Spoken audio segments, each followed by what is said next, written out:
여러분 안녕하십니까? 힘차게 우주로 날아오른 누리호처럼 우리 6월 21일 뉴스플러스도 힘차게 시작하겠습니다. 증시 프리즘 박혜린 기자와 함께하겠습니다. 박 기자, 이 증시가 오늘 반등에 성공은 했는데 이제 바닥이 왔느냐 이렇게 물어보긴 좀 민망한 요즘입니다. 맞습니다. 아직은 속단하기는 조금 이릅니다. 전문가들은 분석의 영역을 벗어난 시점이라며 아예 바닥을 논하지 말라, 이조차도 무의미하다 이렇게 말하고 있습니다. 오늘 코스피 투자자별 매매 동향을 한번 살펴볼까요? 외국인과 개인은 파는 가운데 기관만 홀로 사들이며 상승세를 부추겼습니다. 주요 수급 주체인 외국인은 계속해서 매도세를 이어가고 있고요. 이 환율이 안정이 돼야 외국인의 귀환을 기대해 볼 수 있을 텐데 내로라 하는 전문가들조차 원달러 환율의 고점을 가늠하기 어렵다고 혀를 내두르는 상황입니다. 자꾸 좀 양치기 소년이 돼서 그런지 모르겠는데 전문가들도 좀 분석을 내놓기가 민망한 모양이죠? 네, 맞습니다. 다만 이 9월 이후에는 외국인 수급이 변곡점을 맞을 수 있다는 전망도 나옵니다.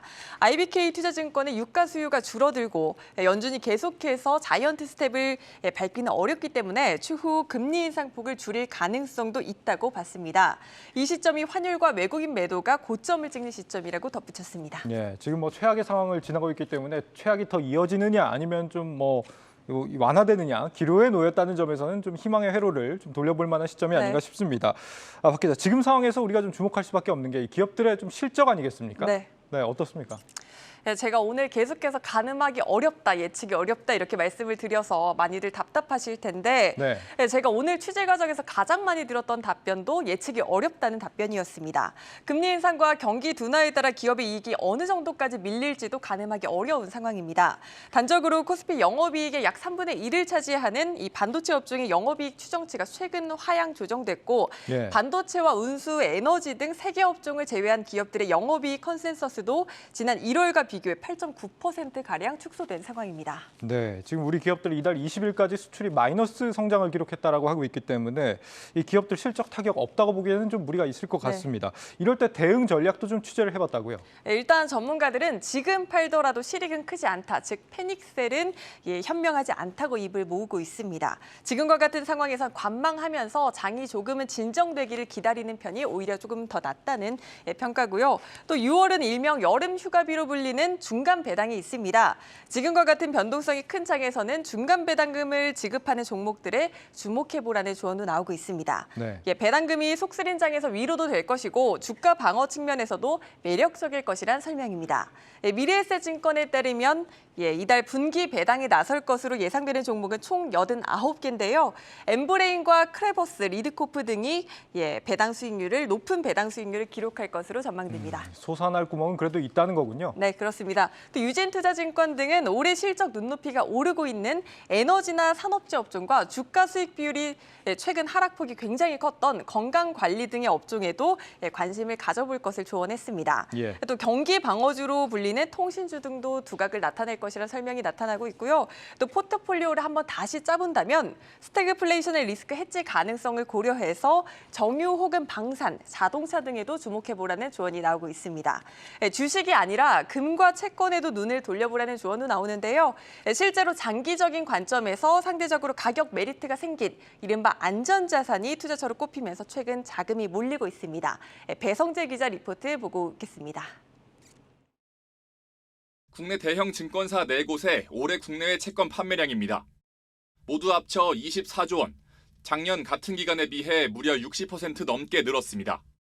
신용도가 높아 인기가 있는 회사채의 판매량은 최근에 시장 불황이 무색할 정도입니다. SK의 올해 첫 공모회사채 발행을 위한 수요 예측에는 1조 원에 가까운 금액이 몰렸습니다. 올해만 13조 원가량 발행된 한전 회사채도 없어서 못 사는 실정입니다. 이처럼 채권이 인기를 끌고 있는 건 주식을 대신해 위험을 분산할 수 있는 데다 가격이 저렴해 매력적이라는 배경이 작용하고 있다는 설명입니다.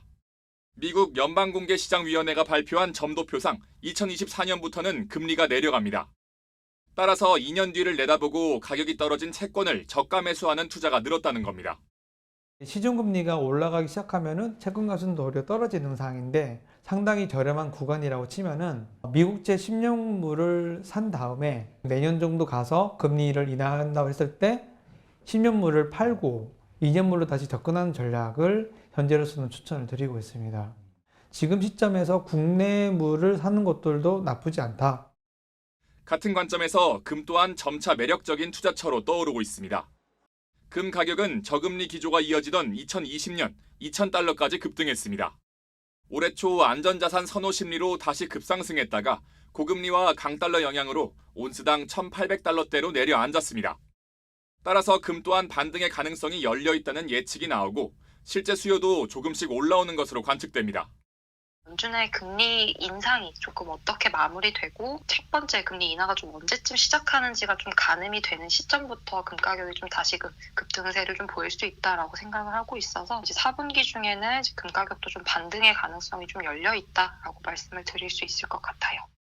약세장을 둘러싼 불확실성이 여전하지만 조금 멀리 내다보는 투자자들 사이에서 채권과 금이 솟아날 구멍으로 재조명받고 있습니다. 한국경제TV 배성재입니다. 금과 채권에도 관심을 가져보라는 조언까지 들어봤습니다. 증시프리즘 박혜린 기자였습니다.